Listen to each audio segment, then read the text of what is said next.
Microsoft, এটা খ্রিস্টানরা report বানিয়েছে। তামাম দুনিয়ার 257টা দেশ তারা এই রিপোর্টটা পেশ করেছে। সবচাইতে নিকৃষ্ট ঘৃণিত মানুষের তালিকায় এখন 2টা দলের নাম আছে, একটা উগ্রপন্থী হিন্দু যারা, আর 2 নাম্বার নামটা ওরা দিত না, কিন্তু এখন তারা দেখতে পাচ্ছে, এ কারণে বিশ্বের মানুষদেরকে তো বিশ্বাস করাতে হবে, এই জন্য 2 নাম্বার তালিকায় দিয়েছে ইহুদিদের নাম। 6 জন মানুষের তালিকা আমরা পেয়েছি তামাম দুনিয়ায়, তারা সবার কাছে ঘৃণিত, দল মত জাতি বর্ণ ধর্ম নির্বিশেষে সবাই তাদেরকে ঘৃণা করে। এমনকি পৃথিবীর যত সৃষ্টি আছে আমার মনে হয় তারাও তাদেরকে ঘৃণা করে। তারা 1 নম্বরে, নাম নিলেও আমার কেমন যেন লাগে, কারণ আমার মনে হয় ওর নাম নিলে আমার ওযু করা লাগবে, এই নরেন্দ্র মোদি। যে এত বড় শয়তান, পৃথিবীতে শয়তানও এত খারাপ কাজ করে নাই। আপনি আজ পর্যন্ত কোনোদিন শুনেছেন যে শয়তান আল্লাহর কোনো ঘর মসজিদ ভেঙে দিয়েছে? অথচ ভুয়া ধোয়া তুলে বিভিন্ন জায়গায় বলছে এখানে মন্দির ছিল আগে, 500 বছর আগে, আমরা এটা ভেঙে মসজিদ বানাবো। একটা কথা হলো, ভারতের অনেক হিন্দু পর্যন্ত তাকে এখন ধিক্কার জানাচ্ছে যে একই মানুষ না কসাই। কসাইও তো এত নির্দয় না যে আল্লাহর ঘর তারা ভেঙে ভুয়া ধোয়া তুলিছে। যদি সঠিক হয়তো তাও তো মেনে নিতাম। বাংলাদেশের যত মন্দির আছে, এক গ্রামও হয়তো মন্দির থাকতে পারে। এখন যদি আমরা বলি যে 1000 বছর আগে এখানে মসজিদ ছিল, আমরা এটা ভেঙে এখন মসজিদ বানাবো, আপনারা মানবেন? আর এটা ঠিক হবে? আমাদের বাপদাদা পূর্বপুরুষ যারা বিভিন্ন জায়গা তারা ওয়াকফ করে গিয়েছিল, এই ওয়াকফ আইন বাতিল করে দিয়ে তারা এখন নিজেরা এই সমস্ত জায়গাগুলো দখল করছে। আমি একটা হাদিস পড়েছিলাম না, মুসলিম শরীফের হাদিস। এই মাইক তো মনে হচ্ছে সেরকম মাইক না, রওশনের সাদের মতো, মুখ সরালে আর শোনা যায় না।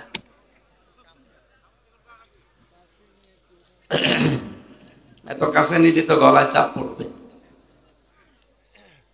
বাতাসও তো সেরকম আসে না, গা ঘেমে গেলে তো সমস্যা হয়ে যাবে।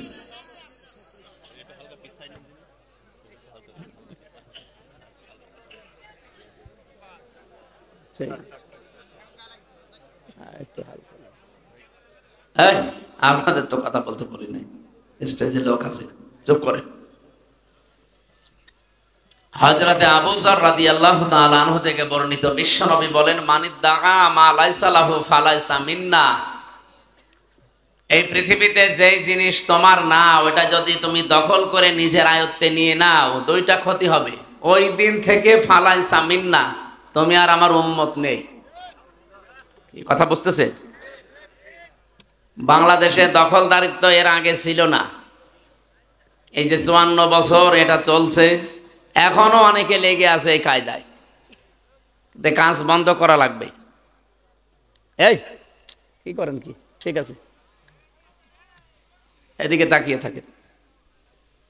যেই জিনিস আপনার না, আপনি যদি জোর করে জবরদস্তি করে যে কোনো কায়দায় ওটা নিজের দখলে নিয়ে নিন, আপনি নামাজ পড়তে পারেন, রোজা রাখতে পারেন, হজ করে এসেছেন, আল্লাহর কসম ফালাইসা মিন্না, ওই দিন থেকে আপনার নবীর উম্মত নেই, আপনি অন্য কিছু। কেন এত শক্ত করে বললাম? এখানে যারা আলেম আছে, কোনো বক্তব্যের আগে যদি ফা আসে, তার আগে কি আছে পরে কি আছে, যদি সত্যি আপনি পরের কাজগুলো করে থাকেন, নবী যে গ্যারান্টি দেওয়ার জন্য 19টা অর্থে আছে ফা, এখানে একটা এসেছে। 1 নম্বরে, এই দেশে এবং পৃথিবীতে আজ যারা অন্যের জিনিস দখল করে নেয়, তারা আর যাই হোক নবীর উম্মত নেই। বিশ্ব নবীর উম্মত যারা না, তারা হয় ইহুদি হবে, নাই খ্রিস্টান হবে, নাই মুশরিক হবে, নাই বৌদ্ধ হবে। কি তাহলে বাংলাদেশে যদি কারো চরিত্র এরকম থাকে, আপনি নামাজ পড়ছেন, রোজা রাখেন, আপনি কি আর নবীর উম্মত আছেন? আপনি আর এলাকায় যারা হিন্দু ভাইরা আছে তারা একই। সুতরাং আপনাকে এখন আবার নতুন করে মুসলমান বানানো লাগবে এবং মুসলমানই দেওয়া লাগবে। নতুন করে আরেকবার দিতে গেলে তো সমস্যা হয়ে যাবে। এই জন্য নতুন করে যদি মুসলমানই দেওয়া না লাগে, অন্তত নতুন মুসলমান বানানো আপনাকে লাগবে। আশা করছি এই কাজ যারা করছেন থেমে যাবেন, যাদের যা নিয়েছেন ফেরত দেবেন। না, আমি আওয়াজ যা পাচ্ছি এই এলাকায় মনে হয় এসব চলছে। এখানে টিকার ভেতর একটা ব্যাখ্যা আছে, যা অনেক আলেম বসে আছে তো তাদেরকে বলছি, আপনারা বাড়িতে মিলাবেন মুসলিম শরীফের হাদিস। হ্যাঁ, যে জিনিস আপনার কাছ থেকে জোর জবরদস্তি করে কেউ দখল করে নিয়েছিল, কেড়ে নিয়েছিল, ছিনতাই করেছিল, ওইটা যদি আপনি নিজের আয়ত্তে নিয়ে নেন তাহলে এই হাদিসের ভেতরে আপনি নেই। না, আপনারা মনে হয় কথা বুঝতেছেন না। হাদিসের ভাষা শোনার পরে হয়তো ভয় হচ্ছিল যে আমি আর নবীর উম্মতি নেই, আমি অমকের জিনিস নিয়ে নিলাম। না, বিষয়টা এমন না। ব্যাখ্যা যারা করে, মুহাদ্দিস যারা, তারা লিখেছেন যে জিনিস আপনার ছিল কিন্তু সেটা অন্য কেউ দখল করে রেখেছিল, ছিনতাই করেছিল, কেড়ে নিয়েছিল, জোর জবরদস্তি করে নিজের আয়ত্তে রেখেছিল। এখন যদি আপনি ওইটা নিজের আয়ত্তে নিয়ে নেন, আপনি নবীর উম্মত থাকবেন না, বিষয়টা এমন না। সুতরাং আগস্টের 5 তারিখের পর থেকে এই দেশে যার যা অনেকেই নিয়েছেন বিভিন্ন জিনিস, আমরা নাম নিলাম না, এগুলো যদি সত্যি আপনার হয়ে থাকে, এই 15.5 বছরে হয়তো ওনারা নিয়েছিল, আপনি নিয়েছেন, আপনার গোনা নেই, না, আপনার জিনিস আপনি ফেরত পেয়েছেন। ইসলামী ব্যাংক যাদের ছিল তারা ফেরত নিয়েছে। যে মানুষগুলো এতদিন জোর জবরদস্তি করে খেত, এই ব্যাংক কি তাদের বাবার? যারা নিয়েছে তাদেরই, তাদের রক্ত ঝরানো টাকা দিয়ে ব্যাংক বানানো। আপনি এতদিন জোর করে জবরদস্তি করে দখল করে রেখেছিলেন, তারা এখন ওটা ফেরত পেয়েছে। সুতরাং এরকম পৃথিবীতে যত জিনিস আছে, যদি আপনার নিজেরটা আপনি ফেরত পান, তাহলে হাদিসের প্রথম অর্থ আপনার জন্য না। এটা টিকা বললাম। 2 নাম্বারটা কি? ওয়ালিয়াতা বাওয়া মাকআদাহু মিনান নার। বিশ্বনবী জানিয়েছেন সে যেন তার নিজের স্থান জাহান্নামে বুকিং করে দিল। অবশ্য সুবহানাল্লাহ, কোন এলাকায় আসলাম গো, পাগল নাকি? জাহান্নামে টিকিট বুকিং করছে, আর অবশ্য সুবহানাল্লাহ। আমার মেয়ে তো একেবারে গ্রাম্য মানুষ, ও মনে হয় ওর বাবা মরে গেলেও সুবহানাল্লাহ পড়বে। এটা হিসাব নিকাশ করে বলবেন। হাদিসের 2টা পয়েন্ট ছিল। 1 নম্বরে, যে জিনিস যার না, যদি কেউ জোর করে জবরদস্তি করে নিজের দখলে ওইটা নিয়ে নেন, আপনি নবীর উম্মত ওই দিন থেকে নেই। কিন্তু ওটা যদি আপনার নিজেরই থাকে, নিজে আপনি ফেরত পেয়েছেন, এটার জন্য এই হাদিস আপনার জন্য না। এই যে ইসরায়েল যেটা দখল করছে আজ, 1940 সালে তাদেরকে আমাদের এই রোহিঙ্গার মতো থাকতে দিয়েছিলাম। এই ফিলিস্তিনের মুসলমানেরা তাদেরকে দয়া করে থাকতে দিয়েছিল এই শয়তানদেরকে, আর এখন ওরা নিজেরাই তাদেরকে তাড়িয়ে দখল করে নিচ্ছে।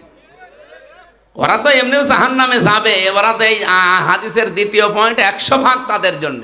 ওয়ালিয়াতা বাওয়া মাকআদাহু মিনান নার, সে যেন জাহান্নামের আগুনের ভেতরে তার নিজের একটা জায়গা তৈরি করে নিল। বলেন নাউজুবিল্লাহ। আমাদের জীবনে যে এরকম কিছু না হয়, কথা বুঝতেছেন ভাই? আজকে থেকে যারা এরকম কিছু আছেন, আপনি ফেরত দিয়ে দেবেন। অনেকে বনের সম্পদ নিজের কাছে রাখে, মনে করে এ আর দেওয়া লাগবে। মাঠের জমি জায়গা হয়তো দেয়, বাড়ির জমি জায়গা অথবা সম্পদ যা আছে টাকা পয়সা দিতে চায় না। না, সাহাবা ইকরামের জীবনী পড়েছি, তারা এই আয়াত শোনার পরে ইউসিকুমুল্লাহু ফি আওলাদিকুম লিযযাকারি মিসলু হাদ্দিল উনসায়াইন, আল্লাহর নির্দেশ, তোমাদের 1 ছেলে যা পাবে 2 মেয়ে তাই পাবে। এটা পালন করতে গিয়ে তারা নিজেরা বনের সম্পদ, মেয়ের সম্পদ এগুলো ভাগ গ্রহণ করতেন। রান্নার হাঁড়ি, কড়াই, এমনকি পানি খাওয়ার গ্লাস পর্যন্ত তারা আলাদা করে নিত, এগুলো ভাগ করত। আর আপনি বাড়ির জমিও দিতে চান না। অন্যের জমি জায়গায় যদি কেউ আত্মসাৎ করে, দখল করে নেয়, মেরে খায়, তাহলে তার 1টা গুনাহ হবে। কয়টা? বলেন বলেন। জুলুমের গুনাহ শুধু। কিন্তু কেউ যদি নিজের বোনের জমি ফাঁকি দেয়, ভাইয়ের জমি ফাঁকি দেয়, ফুফুকে না দেয়, চাচাকে মেরে দেয়, ওর ডবল গুনাহ হবে। একটা হচ্ছে জুলুমের গুনাহ, আর একটা আত্মীয়তার সম্পর্ক ছিন্ন করার গুনাহ। এই 2 গুনাহ বাংলাদেশে চলছে না। ওটা তো আপনার আয়ত্তে থাকার কথা না। বোনেরটা আপনি নিজের নামে নিয়ে চালিয়ে দিচ্ছেন, মানে অনেকে মনে করে আমার ছেলে মেয়ে, আমার স্ত্রী পুত্র এদেরকে সুখে রাখার জন্য আমি এগুলো করছি। আরে ভাই, আপনি তো পাগলও না, জাতেরও মাতাল না, তালেও মাতাল না। আপনি এখনই মরে গেলে আপনার ছেলে মেয়ে। আলহামদুলিল্লাহির রহিমির রহমান আল্লাযী খালাকানা লিল ইবাদাতি ওয়াল জান ওয়া খাসসানা বিত তাকরীমি বাইনাল হায়াওয়ান ওয়া নাশহাদু আল্লা ইলাহা ইল্লাল্লাহু ওয়াহদাহু লা শারীকা লাহু শাহাদাতাম মুসিলাতান ইলাল জিনান ওয়া নাশহাদু আন্না মুহাম্মাদান আবদুহু ওয়া রাসূলুহুল মাবউসু ফীনা বিল হুদা ওয়া দীনিল হাক্কি লিইয়ুযহিরাহু আলাল আদিয়ান সাল্লাল্লাহু আলাইহি ওয়া আলা আলিহি ওয়া সাহবিহিল কিরাম মা দামাশ শামসু ওয়াল কামারু বিজরিয়ান ওয়ান নাজমু ওয়াশ শাজারু ইয়াসজুদান ওয়াস সামাa'u রাফা'াহা ওয়া ওয়াদা'আল মিজান فقد قال الله تعالى في كلامه المجيد وبرهانه التوحيد أعوذ بالله من الشيطان الرجيم بسم الله الرحمن الرحيم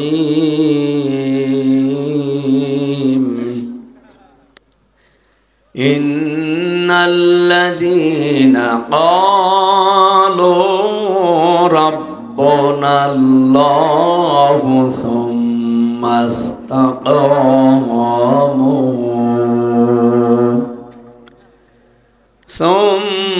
استقاموا فلا خوف عليهم ولا هم يحزنون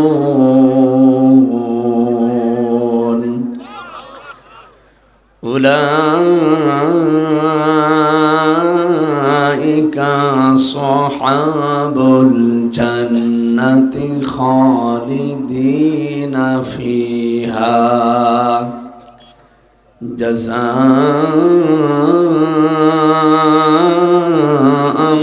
بما كانوا يكسبون جزاء بما كانوا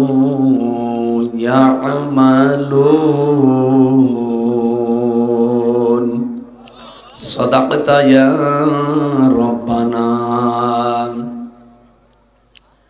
عن أبي ذر رضي الله تعالى عنه قال قال النبي صلى الله عليه وسلم من ادعى ما ليس له فليس منا وليتبوأ مقعده من النار رواه مسلم وما زادهم إلا إيمانا وتسليما اللهم صل على سيدنا مولانا محمد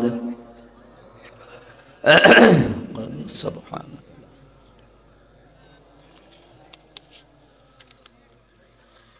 আলহামদুলিল্লাহ সিরাজগঞ্জ জেলার তাড়াশ থানার অন্তর্গত চৌবাড়িয়া যুব সমাজের উদ্যোগে মহাবিশ্বের মহাবিশ্বয় আমাদের মালিক আমাদের মনিব মহান রব্বুল ইজ্জাত ওয়াল জালালের মুখের পবিত্র বাণী কোরআনে কারীম তাফসীরুল কোরআন মাহফিলের স্বনামধন্য সভাপতি বিশিষ্ট শিক্ষাবিদ জনাব অধ্যাপক আমিনুর রহমান টুটুল, সাবেক সাধারণ সম্পাদক তাড়াশ উপজেলা বিএনপি, হায়াতে তজ্জেবা সিহাতে কুল্লিয়া কামনা করছি আমিন। প্রধান অতিথি বিএনপির চেয়ারপারসন বেগম খালেদা জিয়া, তার উপদেষ্টা এবং সাবেক সংসদ সদস্য জনাব আলহাজ আব্দুল মান্নান তালুকদার, বিশেষ অতিথি অনেক মানুষের নাম আপনারা দিয়েছেন, বিশেষ করে আফসার আলী ভাই, সাকলাইন ভাই, অধ্যাপক সাইদুর রহমান ভাই সহ সম্মানিত ব্যক্তিবর্গ, এতক্ষণ যিনি আলোচনা রাখলেন